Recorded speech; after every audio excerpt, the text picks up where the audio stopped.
It's like every other day. Don't text me and blah blah blah. And then you're on Twitter after the first 2 seconds of the game. Oh, he's the best player in the league. Well, I don't usually do that, but I've been making a case for Adam Thielen, and thanks for the call, T. It's always great to talk to you. I've always said that Adam Thielen is someone that needs to start being recognized outside the state of Minnesota. I know he gets all the recognition inside the state, but it's time to put some respect on Adam Thielen's name and say that he's the best wide receiver in the game right now. All right, we have an interesting caller coming up here. If you are a Minnesota sports fan, okay, and you're living in Minnesota and you kind of follow, I would say, the popular media guys in the industry, even TalkNorth, you know who Negative Dave is. Negative Dave is a Twitter legend, okay? He makes the memes, the tweets, and I love it all. He was kind enough to call in today. So Negative Dave in Arizona. Dave, how are you today? Yeah, What do you got for me? Is this one of Russo's deals where I got to pay to be on here? It is not one of the Russo's deals, but I can imagine, yeah. What do you got for me today? I had my debit card ready for the $275 deal, and then cancel when you want. Here's my question. Look, this Wolves deal.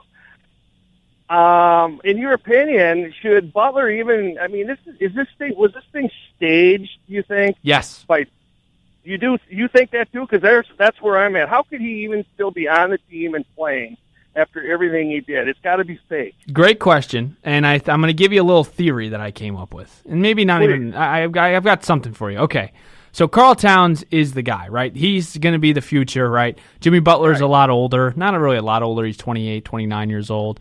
Towns is 22. Quick fact, Dave: I played basketball out here in Jersey. I played against Karl Towns twice. I swear to God, my sophomore and junior year, I will send you the highlights of when I was playing. We have a theory that I have. I think that the Timberwolves needed to sign Karl Towns. Towns may have had a little beef with Butler. They told Towns, hey, we'll get rid of Butler, or we'll try to get rid of Butler, but we need you to sign here. So I think the Timberwolves went to Jimmy Butler and said, hey, we love you, we want to keep you, but we gotta make some hoopla here. We gotta make some headlines. Wow. Let's try to get you. Let's try to start some stuff and see if he signs. Karl Towns signs. They don't trade him. I think that's part of. I think it's a little aggressive theory. Yes, that's aggressive. What are your thoughts?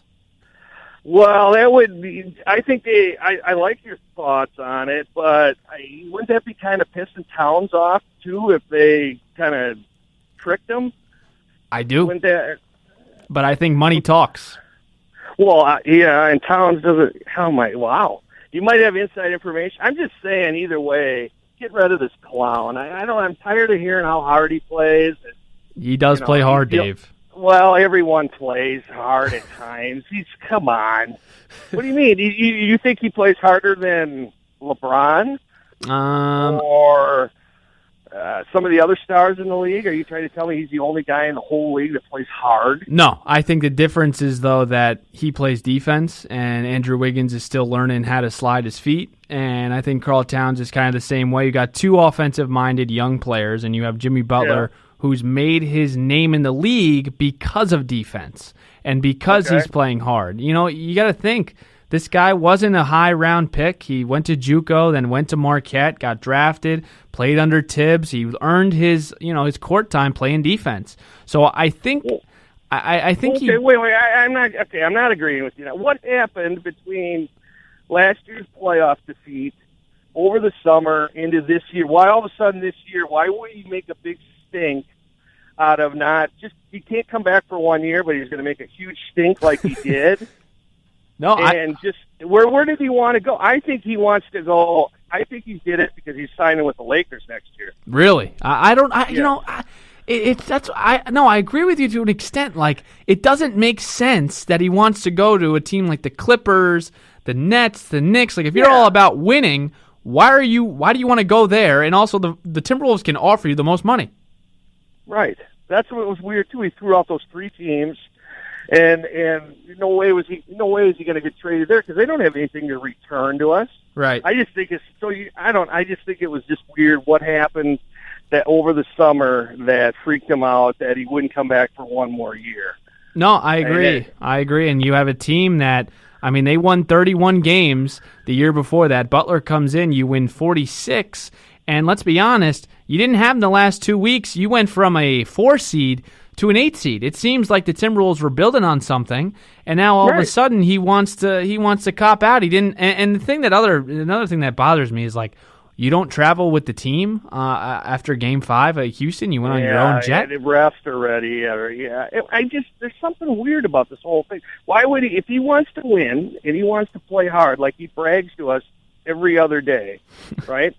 Why did he want to go to the 3 teams that he came out with over the summer a couple months ago? Yeah, I want to go to the Knicks. Well, okay, why?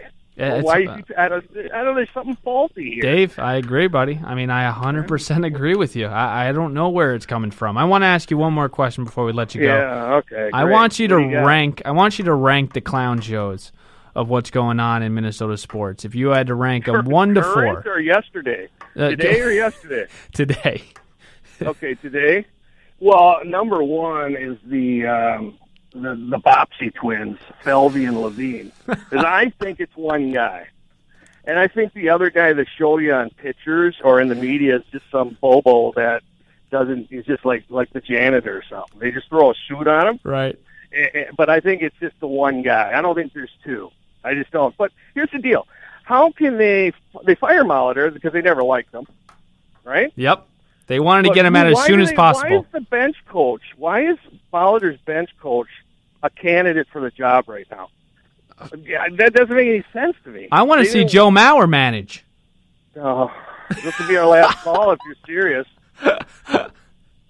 You know he's going to get hired and he's going to do the FSN gag like Murnau and Hunter do. You know he's going to, and then his brother's going to get promoted to like AA job.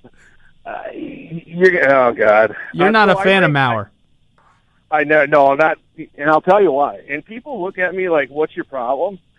If I was born, look, I love the guy up until 5 years ago. Me too. When he started to be born with a gift like he has to hit a 95-mile-an-hour fastball, that swing, to sit up there and be more interested in trying to outprove an umpire if it's a ball or strike and take a walk when you're batting in the 2-hole or the 3-hole where you're wanted to drive in runs, that was my problem with him. If that's the way he was, all he wanted to do his last few years was walk, and get the count to 3-2. Do you agree with that? Did you see that? Am I the only one who saw it? No, and I think me and you are actually the minorities in this because anytime you bring up Joe Mauer and negativity in Minnesota is completely taken the wrong way. You know, Joe Mauer, I mean, let's be honest here, $28 million a year for a guy that didn't hit over, I mean, he had one great 28 home run year, and I think that was the worst thing that could happen to him because Twins fans thought that maybe he can do this consistently, but the bottom line is he can't, and it was very frustrating. You had a guy that was batting in the 2-3 hole that would rather take walks and hit doubles or home runs. Exactly. I didn't care about the home run so much, but it's like it's swinging a bat. Yeah. I mean, remember that there was a point these last couple of years where pitchers literally were just throwing 90-mile-an-hour balls right down the first pitch. You'd still take them. It seemed to me like he was trying to like be a cool guy and know like he's Mr. Know the zone like any All so, right. Anyway, Twins number one. Yep. I got Tibbs and Butler number 2. Okay. I'm throwing Mao in there 3 because is he ever going to tell us if he's going to retire or not? Wait, what are we waiting for? Who are we talking about?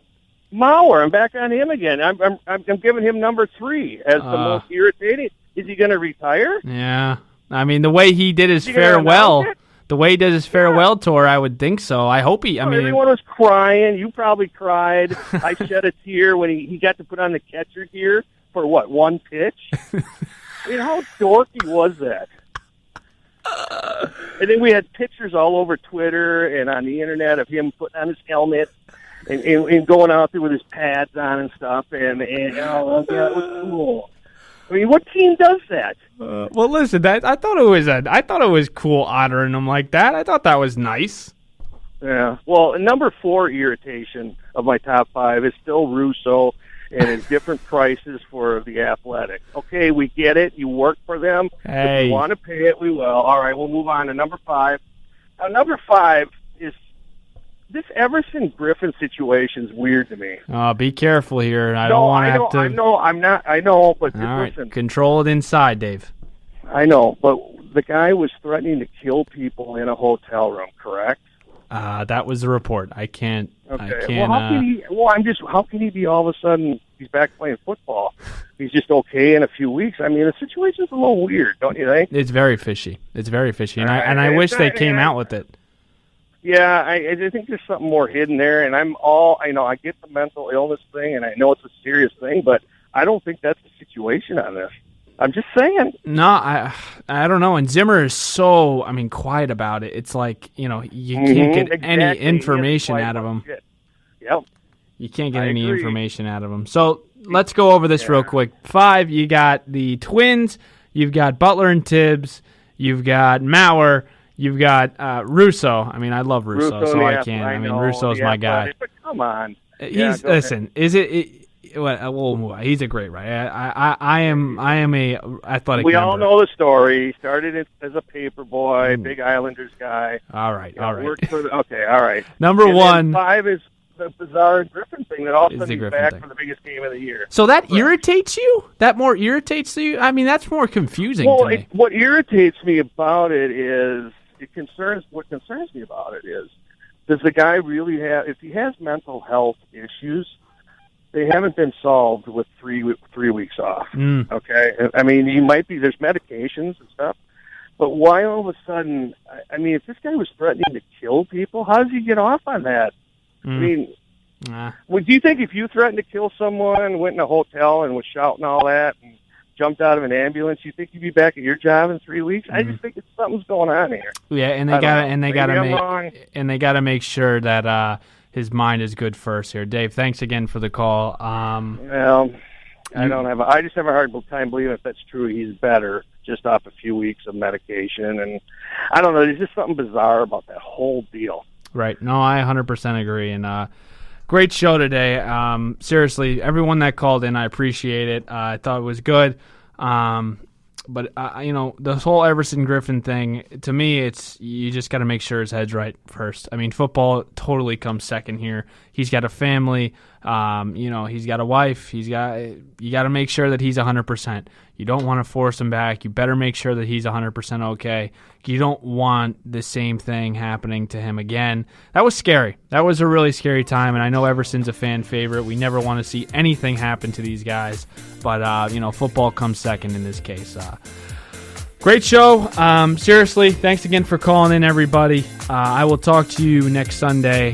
Go Vikes, baby.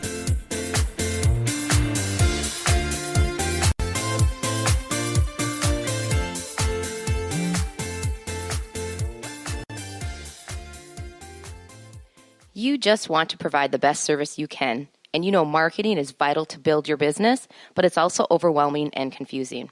Successful Marketing Group is passionately committed to businesses, helping them get found, get customers, and build dreams. Successful Marketing Group understands your problems and truly wants to help you be successful, providing digital marketing packages with proven results. Go to successfulmarketinggroup.com/Cheryl Reeve for a free 45-minute audit and action plan. That's successfulmarketinggroup.com/Cheryl Reeve.